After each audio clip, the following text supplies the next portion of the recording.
100% job గ్యారెంటీతో ISTTM business school admissions open. నమస్తే, నేను Keshav. Welcome to Suman TV. Andhra Pradesh అటవీ శాఖ మంత్రి ఒక సంచలన ఆరోపణ చేశారు. నేపాల్లో పట్టుబడిన ఎర్ర చందనానికి తిరుపతిలో ఉన్న రాజకీయ నేతలకి కనెక్షన్స్ ఉన్నాయనేది ఆ మాటల సారాంశం. నిజంగానే తిరుపతి కేంద్రంగా లేదా చిత్తూరు కేంద్రంగా ఎర్రచందనం దొంగల రవాణా అక్రమంగా జరుగుతుందా? నేపాల్లో పట్టుబడినటువంటి ఎర్రచందనానికి సంబంధించినటువంటి నాయకులు ఎవరు? ఈ అంశాలు విశ్లేషించేటువంటి ప్రయత్నం చేద్దాం. మనతో పాటు పొలిటికల్ అనలిస్ట్ చందు శ్రీనివాస్ గారు ఉన్నారు. శ్రీనివాస్ గారు నమస్కారం. నమస్కారం అండి. పవన్ కళ్యాణ్ గారు డిప్యూటీ సీఎం, అలాగే ఒక 5 శాఖలు ఉన్నాయి ఆయనకు సంబంధించి. అందులో కీలకమైనది అటవీ శాఖ అని చాలా సందర్భాల్లో అనుకున్నాం. అవును. ఓ సంచలనమైనటువంటి ఆరోపణ చేశారు. నేపాల్లో దొరికినటువంటి ఎర్రచందనం లోడుకు సంబంధించిన కనెక్షన్స్, నేరుగా పేర్లు కూడా చెప్పారు ఆయన.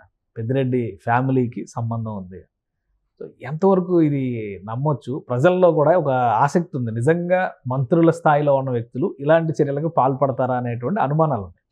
ఆయన చేసినటువంటి వ్యాఖ్యలను ఏ విధంగా చూడాలి? యాదృచ్ఛికం ఏమో తెలియదు కానండి, పెద్దిరెడ్డి కూడా అటవీ శాఖ మంత్రికి చేసినట్టున్నాడు. అదే కదా ఆయన చేసింది. ఈయన అటవీ శాఖ.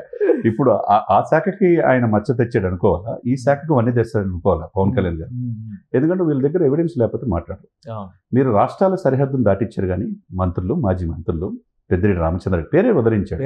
అదేవిధంగా వాళ్ళ అబ్బాయి మిథున్ రెడ్డి పేరు కూడా చెప్పి మీరు ఈ రాష్ట్ర సరిహద్దుల్లో టోల్గేట్లు ఉంటే, చెక్ పోస్టులు ఉంటే, ఇది పెద్దిరెడ్డి దనంగా పని అని చెప్పి మీకు పంపించారు. కానీ నేపాల్ దగ్గర వెళ్ళేదలిగి ఆగింది. 1000 కోట్ల మెట్రిక్ టన్నుల ఈ యొక్క ఎర్రచందనాన్ని మీరు నేపాల్లో ఆపారంటే అక్కడ తెలియదు కదా, మీ భాష తెలియదు, మీ యాస తెలియదు అన్నట్టు ఆ ఫైల్ నా దగ్గరికి వచ్చింది అన్నాడు. అంటే ఇక్కడ ప్రభుత్వం మారిపోయింది, పద్ధతి మారిపోయింది, పరిపాలన మారిపోయింది, సమర్థవంతంగా చేసే యంత్రాంగం వచ్చింది. ఇప్పుడు మీరన్నట్టు నేపాల్ దగ్గర అక్కడ కొన్ని లారీలు దొరికిన మాట వాస్తవం. ఆ ఫైల్ ఏం చేయాలా, ఇక్కడికి మళ్ళీ ఆంధ్రప్రదేశ్ ఎలా తెప్పించాలనే దాని మీద ఉన్నాను. దీని వెనక ఎవరు ఉన్నారని అందరికీ తెలిసిన అంశమే. గతంలో పెద్దిరెడ్డి గారు ఉన్నప్పుడు 5 సంవత్సరాలలో ఏ విధంగా గంగిరెడ్డి వీళ్ళంతా ఎర్రచందనం ఏ విధంగా స్మగ్లింగ్ చేశారనేది అందరికి తెలిసిన అంశమే. కానీ ప్రకృతిని ఒకటన్నారు కేశవ్ గారు, చాలా మంచి మాట. ఒక చెట్టు నాటాలంటే, అది పెరగాలంటే ఎంత టైం పట్టింది. విధ్వంసం చేస్తున్నారు, చెట్లు నరికేస్తున్నారు. చివరికి అత్యంత పవిత్రమైన శేషాచల అడవుల్లో ఎక్కడ దొరికినది ఎర్రచందనం దొరికితే అవి కూడా కొట్టేస్తున్నారంటే ఇంతకంటే దారుణం ఏముంది? 1000 కోట్లు డబ్బులు సంపాదిస్తున్నారు, ఆ డబ్బులు ఏమన్నా పేపర్లు ఏమన్నా తింటారా అన్నాడు. ఇంకెంతకంటే ఏం తింటారు, ఏం చేసుకుంటారు ఈ డబ్బులు అని చెప్పేసి అనటం అనేది ఒక మంత్రిగా చాలా బాధతో చెప్పాడు. ఒక చెట్టును నరికేస్తే 25 చెట్లు నాటాలని అరణ్య సూక్తి ఒకటి ఉంది అని కూడా చెప్పాడు. ఆ మాట ఆయన చెప్పిన మాటే. కానీ ఎందుకు వీళ్ళు నరుకుతున్నారు, ఎందుకు ఏం చేసుకుంటారు అనేది మరి దారుణం కదా సార్. కానీ ఎలా అసలు చర్యలు ఏ విధంగా ఉండే అవకాశం ఉంది? ఎందుకంటే ఆయన చెప్పిన 2 విషయాలు, రాష్ట్ర ఆర్థిక పరిస్థితి చాలా దయనీయంగా ఉంది. డిప్యూటీ సీఎంగా బాధ్యతలు తీసుకునే క్షణంలో నేను చాలా క్లియర్గా చెప్పాను, జీతం కూడా తీసుకుంటాను, బాధ్యతగా ఉంటుంది. అది ఉంటేనే ₹1 నేను తీసుకున్నాను కాబట్టి దానికి రెట్టింపు పని ఒక రెస్పాన్సిబిలిటీ ఉంటుందని చెప్పారు. ఇప్పుడు అసలు జీతం తీసుకోవాలంటే కూడా మనసు రావట్లేదు నాకు అంటున్నారు. మనసు రావటంగా తీసుకోనని చెప్పేశాడు. అదే ఏముందని చెప్పి ఇక్కడ డబ్బులు లేనప్పుడు పంచాయతీ ఫర్నిచర్ కొనుక్కుంటారంటున్నారు. నా ఫర్నిచర్ నేను తెచ్చుకుంటా అన్నాడు. గతంలో ఏ మంత్రి అనలేదు సార్ ఈ మాట, ఏ ఉప ముఖ్యమంత్రి ఈ మాట అలా. ఆ ఉప ముఖ్యమంత్రిగా పదవికే పని తెచ్చాడు. అన్ని శాఖల మీద సమగ్ర సర్వే చేసుకుంటున్నాడు. తీసుకుంటున్నాననే పరిస్థితి నుంచి నేను వద్దురా బాబు, నాకున్న డబ్బుల్నే ఆయన ఒక మాట అన్నాడు సార్, 100 కోట్ల రూపాయలు నేను ట్యాక్స్ కట్టా, సినిమాల్లో సంపాదించా డబ్బులు. నేను ఇన్ని సంవత్సరాల కాదు 20 సంవత్సరాల్లో 1 లేకపోతే 2 గంటలు మా చార్టెడ్ అకౌంట్తో కూర్చున్నది. ఇంత ట్యాక్స్ కట్టాలంటే కట్టమని చెప్పానేవాడిని. కానీ ఈ శాఖల మీద రోజుకు 10-15 గంటలు కూర్చుంటున్నాను. ఎందుకు? ప్రభుత్వం ప్రజల కోసం, ప్రజల డబ్బుని కొంతమంది చేతుల్లో దోపిడీ చేస్తే అది కక్కించాలి. ప్రజల డబ్బు కోసం, ప్రజల కోసం ఇన్ని గంటలు నేను రివ్యూ కూర్చుంటున్నాను అన్నాడు. అది గొప్ప మాట అండి. ఏ మంత్రి కూడా ఇంత రివ్యూలు చేయాల. మీరన్నట్టు తనకొచ్చే జీతం కూడా తను తీసుకుని అంటున్నాడు, తన ఫర్నిచర్ తను తెచ్చుకుంటున్నాడు. తనతో పాటు ప్రతి గ్రామానికి మంచినీరు లేని అంటే సురక్షితమైన గ్రామంలో రక్షిత మంచినీరు లేని గ్రామం లేదు, అన్నీ హ్యాపీగా ఉన్నాయనే పేరు తెచ్చుకుంటానన్నాడు. అది గొప్ప మాట కదా.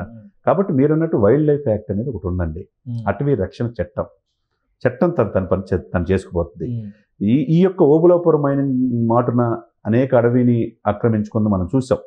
ఆయన కూడా గతంలో సిబిఐ ఇది అరెస్ట్ చేసింది, గాలి జనార్దన్ రెడ్డిని. తర్వాత ఇక్కడ కూడా అటవీ శేషాచలం కొండ కానించి ఉత్తరాంధ్రలో అనేక కొండలు ఉన్నాయి. ఇవన్నీ కూడా ఒక గ్రీన్ కోడ్ ట్రిబ్యునల్ ఉంది, గ్రీన్ ట్రిబ్యునల్ అనేది ఒకటి ఉంటుంది. అటవీ సంపదను ఎట్లా పడితే అట్లా ఇది చేసుకోకూడదు. కర్నూలులో కూడా అడవిని గ్రీన్ కోడ్ కంపెనీ ఆక్రమించింది, పర్యావరణం భంగం కలిగిస్తుంది, అది కూడా రివ్యూ చేశాడు ఈయన. ఇకపోతే ఈ యొక్క రెడ్ శాండిల్ అనేది చంద్రబాబు నాయుడు గారి హయాంలో కొన్ని వేల టన్నులు ఇట్లనే ఎక్కడికక్కడ ఇచ్చేసారు, అరెస్ట్ చేసి కార్లు సీజ్ చేశారు. అవన్నీ ఈ ప్రభుత్వం వచ్చిన తర్వాత ఆక్షన్ చేసి వీళ్ళు కరెక్ట్ చేసుకున్నారు. ఈ 5 సంవత్సరాలు ఎప్పుడు రెడ్ శాండిల్ పట్టుకోవాలి, ఎందుకంటే వైసీపీ నాయకులే దీంట్లో ఉన్నప్పుడు ఎలా పట్టుకుంటారు అంటే నిరూపించే అవకాశాలు ఉంటాయి. ఆధార సహితం 100% చాలా కీలకమైనటువంటి నాయకులు. డెఫినెట్ గా ఇక్కడ అటవీ శాఖకి ఫుల్ పవర్స్ ఇస్తాడు సార్ అటవీ శాఖ మంత్రిగా. ఈ రవాణా తమిళనాడు గుండాలు వచ్చి ఇక్కడ అక్రమంగా ఎర్రచందనాన్ని కొట్టేస్తున్నారు వాళ్ళు, కూలీలు వచ్చి. ఇప్పుడు ఈ సిచ్యువేషన్స్ లో కొంతమంది అమాయకులైన ఫారెస్ట్ ఆఫీసర్లు కూడా చంపేశారు వాళ్ళు. ఇప్పుడు వాళ్ళకు కూడా ఆయుధాలు ఇవ్వాల్సిన అవసరం ఉన్నది. ఈయన డెఫినెట్ గా అటవీ సంరక్షణ చట్టాన్ని తీసుకుంటాడు. దాని మాటన ఫారెస్ట్ ఆఫీసర్స్ కూడా ప్రాణాలు కాపాడవలసిన బాధ్యత కూడా అటవీ శాఖ మంత్రికి ఉంటుంది.